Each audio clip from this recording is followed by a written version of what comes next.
Magandang umaga mga lods at ikukwento ko sa inyo ang mga naging experience ko sa drum and lyre.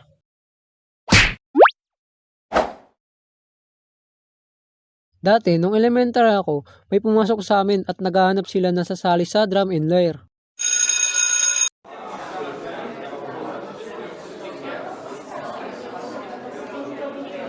Excuse me, may announce lang ako. Sige lang po sir.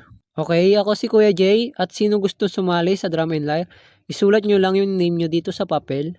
At ako naman na gustong matry yun, kaya sumali ako. At sinulat ko ang pangalan ko sa papel. Okay, ito lang yung mga sumali. Wala na bang hahabol? Aalis na ako. Okay, wala na. Bye! Kinabukasan, bumalik si Kuya Jay. Tomorrow. Okay class, magle-lesson na tayo.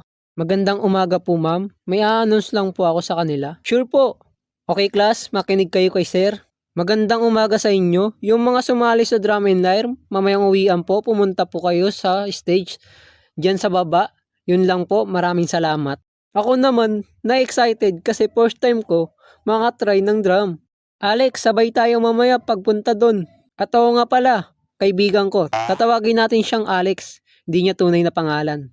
Sige. Matapos ang klase namin at uwian na. Tara na, punta na tayo doon. Baka nag-uumpisa na. Tara, bilisan na natin. Hindi pa pala sila nag-uumpisa. Tanong natin kung nag-uumpisa na ba. Hello, nag-uumpisa na po ba yung drum and lyre? Hindi pa, hihintayin pa daw si Kuya Jay. Sige, salamat. At hinintay namin si Kuya Jay. At maya-maya, dumating na rin siya. Okay po, bago tayo mag-umpisa, mag-practice, kunin nyo muna yung drum at lyre sa storage room tapos mamili na kayo kung anong gusto nyong gamitin doon. At dalin-dali na kami pumunta sa storage room at kinuha namin ang mga pinili namin. Hoy pre, nakakuha ka na ng drum mo? Oo pre, ito na nga eh. Tara na, bumalik na tayo doon sa stage. At ang unang tinuruan sa amin is yung lyre. Wait lang, sa mga hindi nakakalam kung ano itsura ng lyre, ito po siya. Okay, bumalik na tayo sa kwento. Sumunod na kami tinuruan. Okay, ang practice nyo muna is single, single, single at double, double. Para mas malinaw, papakita ko sa inyo paano gagawin yun. Sa una, nahihirapan kami. Syempre, baguhan pa lang eh. At maya-maya, isa-isa na namin nagawa yung pinapagawa sa amin. Okay guys, anong oras na? Pwede na kayong umuwi sa mga bahay ninyo. At bukas, magdala kayo ng 100 pesos for practice fee. Okay po.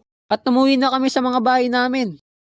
Hoy pre, dito na bahay ko. Sige, bukas ulit. Sige, ingat ka. Ma, nakauwi na po ako. Ma, pahingi ako 100 bukas para sa practice namin sa drum and lyre. Anong 100? Hindi, manahimik ka nga dyan. Ma, sige na, gusto ko matuto mag-drum. At pinilit ko ng pinilit si mama para pumayag. Ma, mama, ma, sige na ma. Sige na ma. Sige na ma, sige na ma. Sige na nga, ang kulit mong bata ka. Yay! The next day. Okay guys, kunin nyo na yung drum at lyre nyo doon para magumpisa na tayo.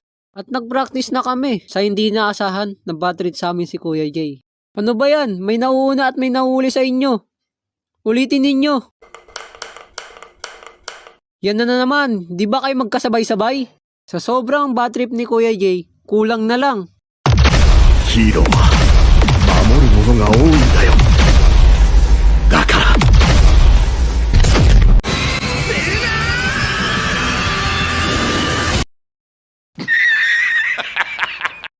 Okay, bumalik na tayo sa kwento. At hindi tumagal, nagkasabay-sabay na rin kami. Okay, tama na yung practice at gabi na, magsiuwi na kayo. At oo nga pala, magkakaroon tayo ng parade. Yun lang. Sir, kailan po? Hindi ko pa sure kung kailan yun, pero be ready. Okay po. Uy pre, excited ako sa paparating na parade natin. Oo nga rin eh. Sige, dito na pala bahay ko. Mag-iingat ka. Sige. At nag-practice kami ng paulit-ulit hanggang matapos ang 3 weeks na pagpa-practice. At dumating na ang parade. Okay, be ready.